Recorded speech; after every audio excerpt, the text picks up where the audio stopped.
Yesu nashimwe. Ese mwabonye bucya amahoro? Abantu benshi uyu munsi wa none tubonye bwije amahoro ari bazima. Imana nishimwe nihabwe icyubahiro iba yakurinze kuri uyu munsi wa none. Ese waba wibutse kujya gusenga?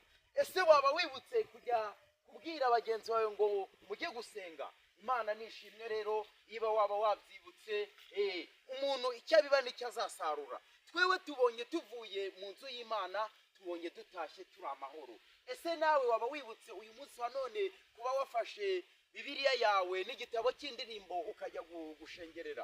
Ndavuga gusenga Imana yo mu ijuru. Imana nishimwe iba yakurinze uwo munsi wa none. Hari abantu benshi bazindutse ari bazima, ariko ubwo iba barambiriwe ari amahoro ntawamenya.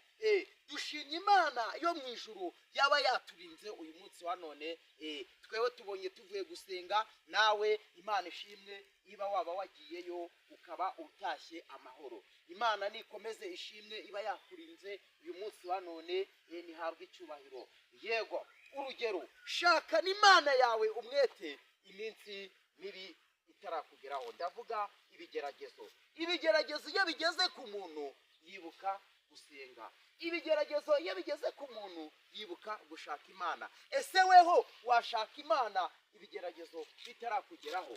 Washaka Imana ibikomeye? Ndavuga uburwayi se, ndavuga kuribwa n'inzara, ndavuga kugeragezwa n'umwanzi mubisha, ndavuga Satani. Satani uwo yaratsinzwe nta kabuza, ariko uwamutsinze arahari. Uwo mugabo mvuze ni Yesu wamutsinze. Ese weho waba umushakana umwete? Ese weho waba ushakana Imana yawe umwete? Ngewe mvuye gusenga, dore igitabo cy'indirimbo. Ibi ngibi nicyo gitabo kiranga umukristo. Ndavuga intwari y'umukristo. Igitabo bita Bibiliya, iyo gifite nta kabuza uhamya Imana. Igitabo cyitwa Bibiliya, iyo gitunze muri weho uba ufite ijambo. Imana ishimwe iba yakurinze. Umuntu icyo abiba nicyo azasarura. Shaka Imana yawe umwete, uyishaka n'imbaraga, nta kabuza uzayibona. Reka nze guterera akaririmbo keza kagaragaza yuko iyo umuntu avuye gusenga aba ari mu mbaraga z'Imana. Iyo umuntu avuye gusenga aba ari mu bwiza bw'Imana. Iyo umuntu avuye gusenga aba afite imbaraga. Iyo umuntu avuye gusenga icyitwa ibigeragezo byose aba yabitsinze. Nawe shaka Imana yawe, ishakane umwete. Ishake hatane, Imana uzayibona. Yesu aragukunda. Mushaka n'imbaraga zawe zose, nta kabuza uzamubona. Reka mbabyinire akaririmbo kavuga ko Yesu ari mwiza.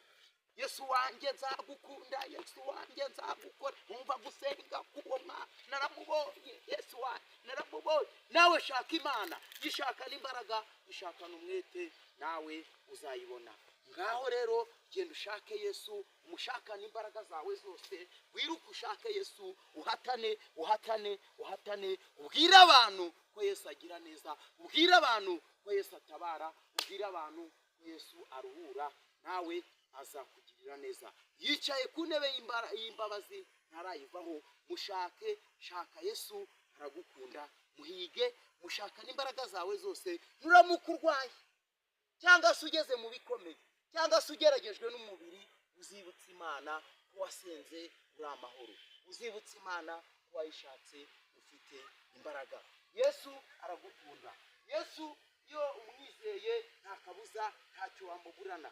Yesu iyo umushakanye imbaraga zawe zose, Yesu uramubona. Yesu yariyemeje kugira ngo umwizera wese atarimbuka, ahubwo ahabwe ubugingo buhoraho. Yesu iyo agushatse, nawe ubibona ko agushatse. Ni ukuri, shishikariza abantu batazi Yesu kugira ngo bamumenye. Yesu aragukunda. Yesu agira neza. Yesu araruhura. Yesu ni umukozi ukomeye cyane. Mu ntambara murajyana, mu nzara murajyana, mu bikomeye murajyana, mu burwayi murajyana, n'ahagoye murajyana. Ahantu hose Yesu iyo umushatse uramubona. Ngaho rero shaka n'Imana yawe umwete, shaka n'Imana yawe umutima wawe wose, uzayibona. Imana yiriyemeje itanga umwana wayo Yesu Kristo kugira ngo aze muri iyi si irimo agahinda n'imiruho n'imibabaro, kugira ngo ubone ubugingo. Rero shaka imbaraga zo muri Yesu, Yesu uzamubona. Yesu se waba waramubonye? Yewe naramubonye. Ngaho mubwira abatamuzi kugira ngo bamumenye. Yesu azatugirira neza uko yariyemeje, aratubambirwa. Amahoro, mugire amahoro ya Kristo. Amen.